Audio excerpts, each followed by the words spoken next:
Welcome to episode 7 of our series on keeping our roads open by being more effective in our comments to BLM.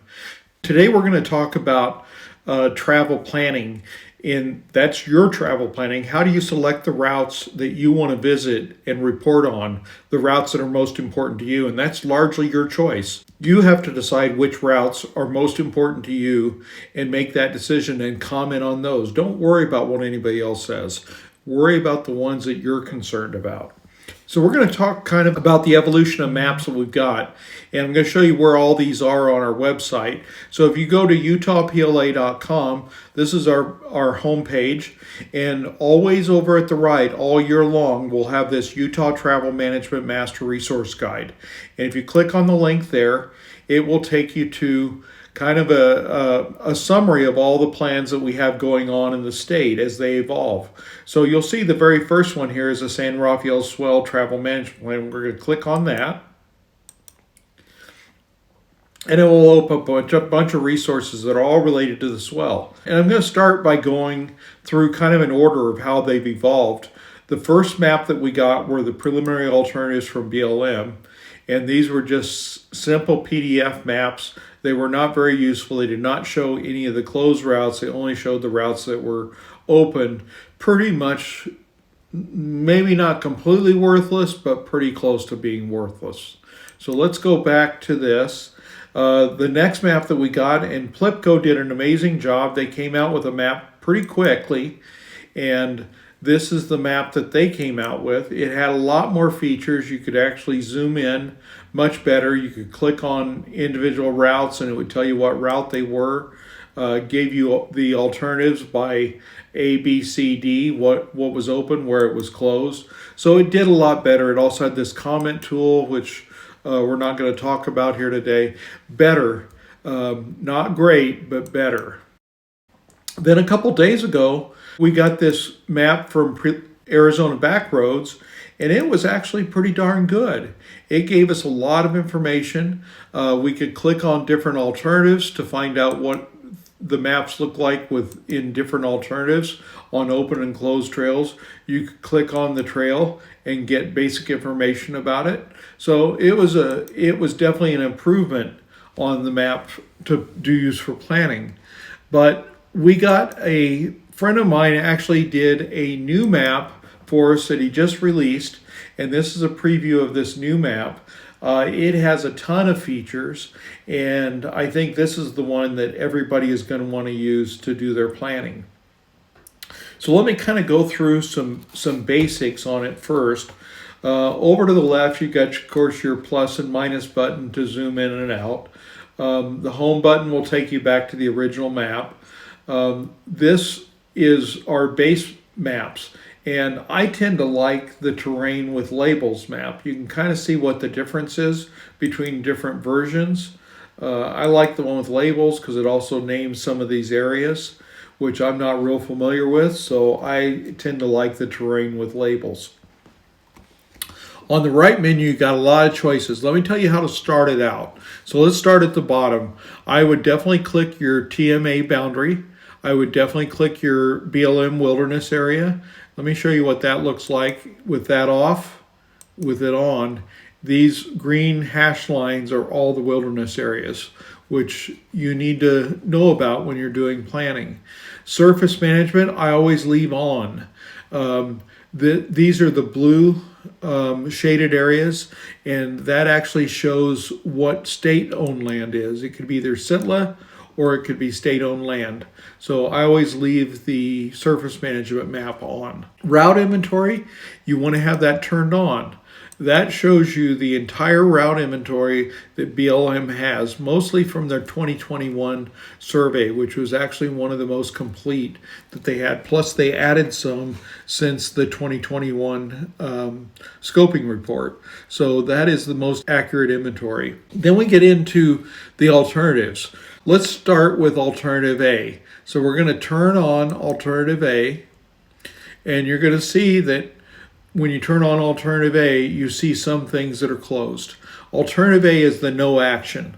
So this is what we would have available if there were no changes, no travel planning was taking place. And we would have 1,329 of these green routes that are open. I'll zoom in and out, but I don't think it really matters, just so you can kind of see the impact as we change the display. So now we're going to close A and we're going to go to alternative B. Alternative B is a conservation focus. This closes the highest number of trails. Alternative A, if you remember, the currently designated ones that are open, we had 1,329 miles. Alternative B would only have about 1,100 miles out of the total inventory of 2,100. The reason there were so many routes in Alternative D is many of the designated routes were made from an incomplete inventory. So the 2,100 miles is as close as we can get to a complete inventory. So that's why there's a big difference between A and D. So if we look at B, you'll see that a lot of trails are designated as closed routes. And if you zoom in a little bit, you'll find a lot of these routes eliminate overlook points. So here's an overlook of Horseshoe Bend. You can zoom in on that. It also removed a lot of the through routes. So, this used to be a circuit route that you could go all the way from over here on, what is this, Route 638, all the way over here, and you could go through this area. Here it looks like this is called Cane Wash. So, they've cut out a circle route there. It's now just an in and an out. Did a lot of that in this planning with Alternative B. Alternative C, I'm not going to spend a lot of time with. Alternative C is supposed to be the balanced approach. So the balanced approach would have about 1,500 miles in Alternative C of open routes. If I were you, I would recommend that you look at the closed routes that you're concerned about in Alternative B and also in Alternative C. We're going to come down here into the Goblin Valley area. We're going to dial in just a little bit. So we're going to go in pretty far here so you can read this. Hopefully you can read this. If you can't read it on your phone, you may have to look at it on your iPad or a desktop computer to be able to read the details on these maps. But you can see down here, this is Goblin Valley Road, and it's in red. So even in Alt D, which is the OHV friendliest access route, it's shown as closed. Now, why is that? If you also notice, the background of this area is in blue. That means BLM has no authority to evaluate this trail for open or closure. It's up to the state or the county to determine that.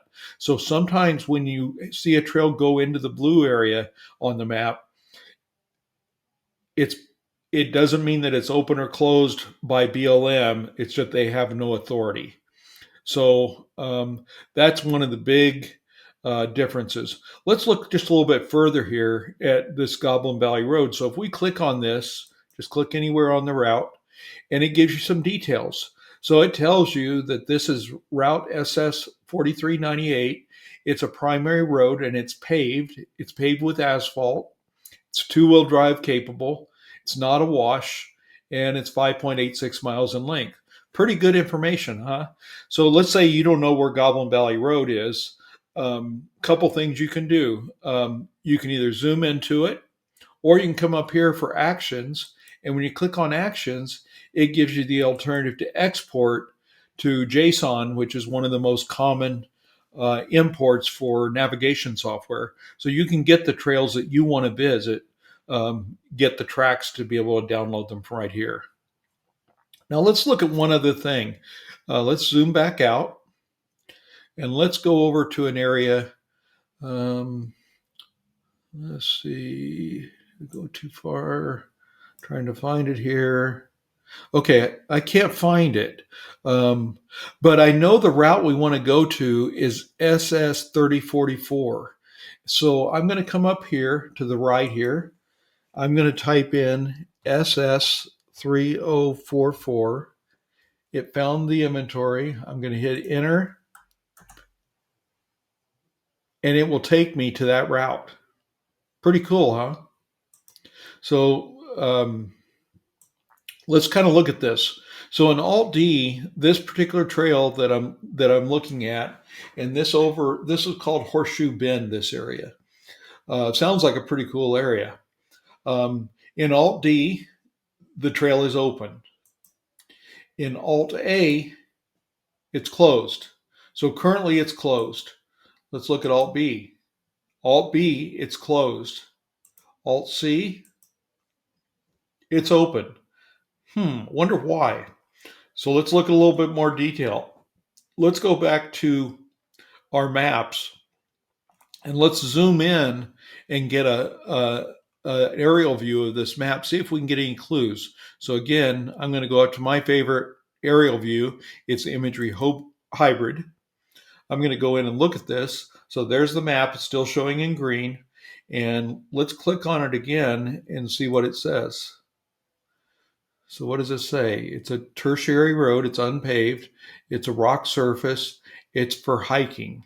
That was observed use, not a wash. 1.02 miles. I'd like to have this road open, wouldn't you?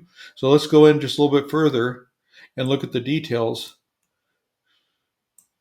Now, I don't have a basis for scale on this map, but would you say that road is just a hiking trail? Especially since it's open in in C and D. Why wouldn't it be open in A? Why wouldn't it be open in B? This is a way that you can use these maps to do some preliminary scoping to try and find out if this is a trail that you want to go on. So that's kind of how the maps work. We've also got some features here turned on. Backcountry Pilots Association wanting to have the airstrips. We can easily add those. So if I get GPS coordinates, I can get those added to the inventory. So those show up on here. The old Dick Brass trails will show up as an overlay layer, and it's just an overlay. So it gets kind of busy, but it's got some great detailed information if you want to look at that. The Emery County OHV map, great map that Emery County did. And again, it has a lot of detail on different routes. If you're looking for a specific trail, let's say that you want to find where, SS 4498 is. You heard that's a great trail, but you don't know anything about it. You can type in SS 4498 up here and click on enter, and it will take you and show you exactly where that trail is. Again, keep in mind that if you want to see more detail, you can go to one of the other map layers over here on our left, go to Imagery Hybrid, and then you can dig in and really be able to look at what might be of interest to you. Do not use this search bar up here. Let me show you what happens. If you go up into the search button here and you type in SS 4498, you will probably get a bunch of places in Sanem. I don't know even what country that's in. It's in some foreign country. Looks like Germany. But anyway, don't use that button. Use this button to locate trails. There's probably a lot more that I haven't shown you in this. Have fun with it. Play with it. I've been told that you can't break it. I'm sure somebody will try. But let's give it a shot. Let me know what you think. Leave your comments below. And if you have trouble reading this on Instagram, you might try looking at it either on a Facebook or on YouTube. We'll have it there within a day or so. So hopefully this will help you do your planning a little bit better. And let's see, we're lost here. We're still in Germany. So I'm going to go back to the home button. Takes us right back to our home screen. Thanks a lot, everybody. Stay tuned for the next episode. It'll be coming at you soon.